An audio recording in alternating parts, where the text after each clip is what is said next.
The book of John 15 from verse 1 to 8. I am the true vine, and my Father is the vine dresser. Every branch in me that does not bear fruit, he takes away. And every branch that bears fruit, he prunes that it may bear more fruit. You are already clean because of the word which I have spoken to you. Abide in me, and I in you. As the branch cannot bear fruit of itself unless it abides in the vine, neither can you unless you abide in me. I am the vine, you are the branches. He who abides in me and I in him bears much fruit, for without me you can do nothing. If anyone does not abide in me, he is cast out as a branch and is withered, and they gather them and throw them into the fire, and they are burned. If you abide in me, and my words abide in you, you will ask what you desire, and it shall be done for you. By this my Father is glorified, that you may bear much fruit, so you will be my disciples. Ningetaka tusisitize ambayo tumesoma kwa Biblia, ambayo inasema Jesus is the true vine and God is the vine dresser. Bwana Yesu asifiwe. Every branch in Jesus that does not bear fruit, God takes away. Fruitfulness ni ile hali ya kuendelea kuzaa matunda ama matendo mema. Fruitful activity multiplies or adds what is already there, producing more of something. Fruitfulness ni kusema kile ambacho uko nacho kinaongezeka. Kwa hivyo ukiwa na fruitfulness, kuna kuzaa matunda na kuna kitu kinaitwa kuongezeka. Bwana Yesu asifiwe. And then and adding to what is already there, producing more of something. Kwa hivyo kama uko na kitu, wewe unaambiwa unazalisha kama hiyo kitu inaendelea kuongezeka kuliko mahali ilikuwa. Kama haiongezeki, hakuna matunda inazaliwa. Kwa hivyo matunda fruitfulness involves multiplication, and it involves adding to what is already there. A business is said to be fruitful if it creates profit and expands. Unataka upate faida, na hiyo faida ndio mshahara yako na ndio itakusaidia. Kwa hivyo ukifanya biashara na haizai matunda, hiyo biashara iko na shida na itaweza kuangamia wakati wowote. Anything fruitful is productive, it grows and produces. Bwana Yesu asifiwe.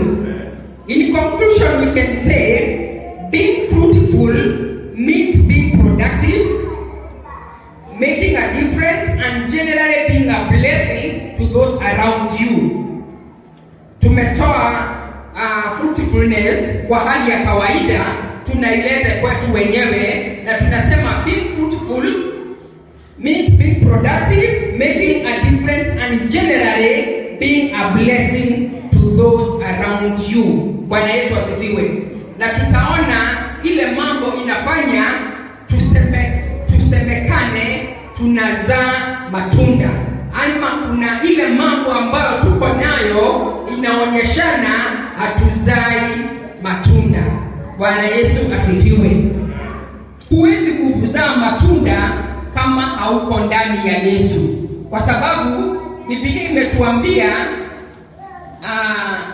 Jesus is the true vine and God is the vine dresser. Bwana Yesu asifiwe. Remain in me and I will remain in you. No branch can bear fruit by itself. It must remain in the vine. neither can you bear fruit unless you remain in me. And he gave him authority to have dominion and creation, and to have dominion over all creation. He blessed and commanded him to be fruitful and to increase in number. Bwana Yesu asifiwe. Mapenzi ya Mungu kwa maisha yetu ni kwamba tukue watu wa kuzaa matunda. Na kitabu cha Mwanzo chapter 1 verse 28, God gave the authority that we should have dominion over all the animals and that we should multiply and grow. So the thought of multiplication, the thought of growth is from God, because our God is a God of multiplication. So when we are not growing, hatuko kwa makusudi ya Mungu, and it is the will of God that we should continue growing for the glory of his name. Bwana Yesu asifiwe. Fruitfulness applies to both the physical environment and the spiritual life, since God has given man power through Christ redemptive work. Bwana Yesu asifiwe. Wakati Mungu alituumba, makusudi yake ilikuwa tukue, lakini kuna kitu moja ilileta stagnation immediately, even after the will of God for us to grow. Kitu inaitwa dhambi. Wakati Adam na Eva walitenda dhambi kwa shamba la Eden, growth ikasimama, multiplication ikasimama, kwa sababu they stepped out of the will of God. Bwana Yesu asifiwe. And it is at that level when the ground was cast, that ground that was supposed to produce fruit, it was cast in Genesis 3:28. Na ikaambiwa it will be producing thorns and weeds. Bwana Yesu asifiwe. Lakini Mungu kwa sababu ya upendo wake kwa mwanadamu akatufuatilia na akaanza kututafuta, na ndio akaleta mtoto wake Yesu Kristo, mwana wake wa pekee, so that tukimwamini hatutakufa na tutapata uzima wa milele. God, Jesus gave us a second chance of being fruitful. Bwana Yesu asifiwe. Kwa sababu wakati alikuja na akakufa kwa sababu ya dhambi zetu, na sisi tukamkubali, aliweka uhai wake ndani yetu. Bwana Yesu asifiwe. Na ukiwa na uhai wa Yesu, you have no option but to bear fruits. And that is why Yesu anasema abide in me and I will abide in you. Bwana Yesu asifiwe. Kwa hivyo tukiwa ndani ya Yesu, tunastahili kuwa na matunda ya kiroho na ya kimwili. Bwana Yesu asifiwe. Binadamu si wa kiroho peke yake. Sisi ni wa kiroho kwa sababu we are born of the spirit, but we are physical because we are living in this world. Kwa hivyo kama unazaa matunda, lazima ionekane kiroho na kimwili. Kama kiroho hakuna matunda, kimwili hakuna matunda. Bwana Yesu asifiwe. Kwa sababu kila kitu it starts from the mind and the spirit of God. He came that we may have life and have it abundantly. Bwana Yesu asifiwe. Wakati Yesu alikuja ulimwenguni, alikuja kutupatia uhai. Na ndio tumeambiwa life starts by believing and accepting Christ. After we have accepted Christ, he comes to give us life. Na Biblia in the book of John 10:10 inasema that Christ came to give us life. Not just life, but life in abundance. Bwana Yesu asifiwe. Abundance is another name that you cannot leave out when you are talking about fruitfulness. Because abundance means more than enough. And most of the times you don't even have enough. We have less than enough. But imagine the Bible tells us that God, Jesus came so that we can have life and have life in abundance. So everything that we need, we should have it in abundance, because it is the will of God. So let us not settle for less. Let us not settle for less. Tusitosheke na mambo kidogo, kwa sababu makusudi ya Yesu ni kutupatia maisha na maisha kwa utele. Bwana Yesu asifiwe. So where there is fruitfulness, there is abundance. Jesus reconciled us to God so that we can bear lasting fruit. Bwana Yesu asifiwe. Kama kuna kitu ambacho kinatukataza kuzaa matunda ni dhambi. Tukiishi kwa maisha ya dhambi, Yesu anaondoka kutoka kwetu. Na Yesu akiondoka, we are separated from the vine. And when you are separated from the vine, you start drying up. Bwana Yesu asifiwe. Na ukianza kukauka hakuna matunda. Kwa hivyo dhambi ni hatari kwa maisha yetu, kwa sababu ikiondoa Yesu, we are left with nothing to attach ourselves into. Kwa hivyo Mungu atusaidie tuweze kupambana na hali ya dhambi kwa maisha yetu, ndio tukae ndani ya Yesu, tuendelee kuzaa matunda. Bwana Yesu asifiwe. We are connected to his life, and only then we can bear fruit. Bwana Yesu asifiwe.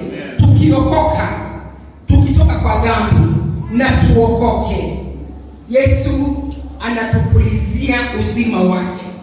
Na akitupulizia uzima wake, kwa sababu ako pamoja nasi, tunaanza kuendelea kuzaa matunda and abiding in him.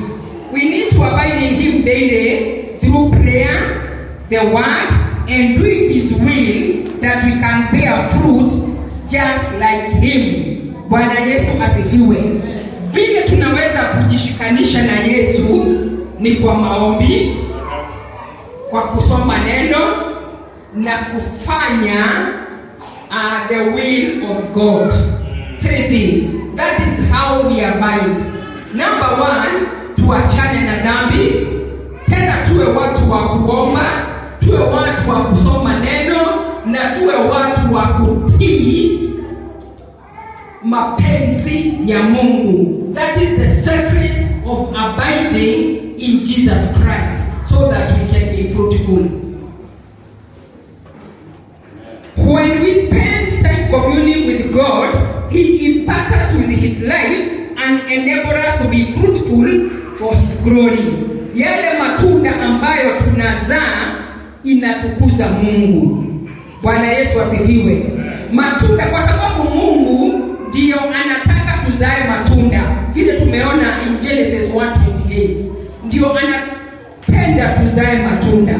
Na tukizaa matunda tunamtukuza Mungu. Na kuzaa matunda itabidi tuwe na wakati mzuri na Mungu kwa hayo mambo ambayo tumesema ya maombi na kusoma neno na kutii sauti ya Mungu. Bwana Yesu asifiwe. Na vile umejishikanisha na Yesu. Kwa hivyo kama you are determined and you are serious attached to Jesus Christ, you will bear fruit.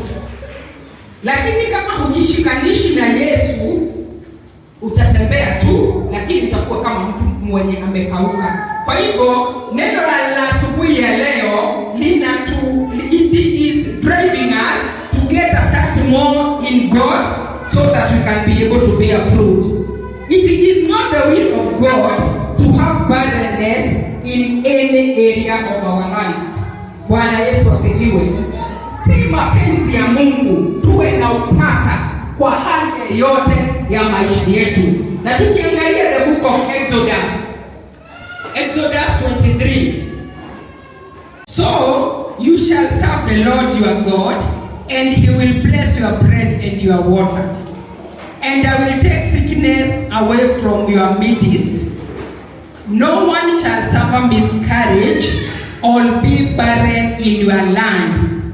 I will fulfill the number of your days. May it be in our spiritual life, may it be in our careers, may it be in our physical bodies. Mungu mapenzi yake ni tuzae matunda.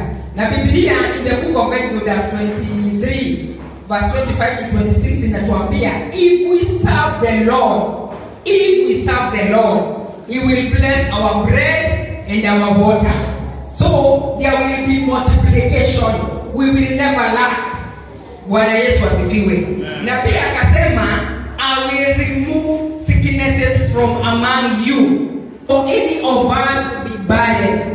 It's not the will of God. If we are sitting in this congregation and we are not producing any fruit, because it was His command that we may go and have dominion and multiply and be fruitful.